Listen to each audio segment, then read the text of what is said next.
C'est un concept qui a été introduit par une chercheuse américaine, Dana Boyd, et qui permet de présenter la relation qui se crée entre deux individus en ligne comme une relation humaine à part entière.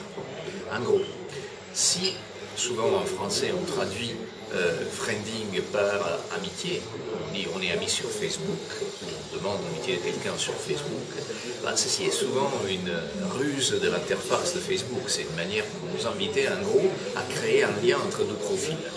Parce que c'est ça, en réalité. C'est le lien entre deux fiches d'utilisateurs, deux profils d'utilisateurs.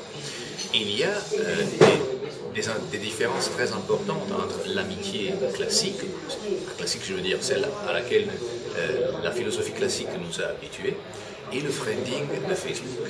La philosophie classique dont parlait Cicéron, Sénèque, Montaigne, était avant tout un lien privé, alors que le friending s'affiche en public. Quand vous devenez ami de quelqu'un sur Facebook, bah, tout le monde le sait, parce que justement le service Facebook vous prévient maintenant M. Antonio Casilli est devenu ami avec M. Antel. Donc il y a un effet déclaratif, si vous voulez, il y a un effet performatif très fort, hein. C'est-à-dire que c'est quelque chose qui se met en scène, d'une manière très claire.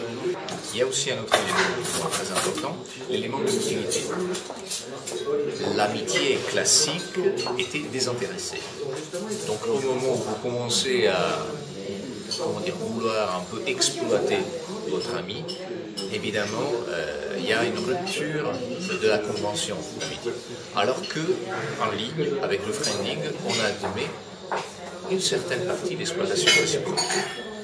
Je deviens ami de quelqu'un, peut-être parce que j'ai une proximité émotionnelle, mais aussi parce que j'ai envie de voir ses photos, ou télécharger ses MP3, ou télécharger un certain fichier qui était dans un disque dur auquel je peux avoir accès seulement si je deviens ami sur un certain service sur Internet.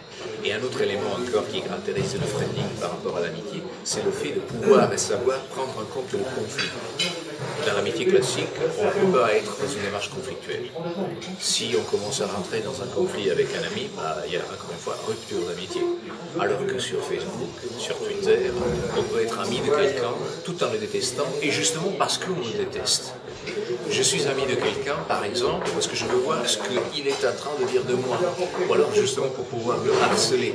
Évidemment, là on rentre dans certaines dérives du système, mais encore une fois, c'est une caractéristique intrinsèque de la relation dite définie friendly.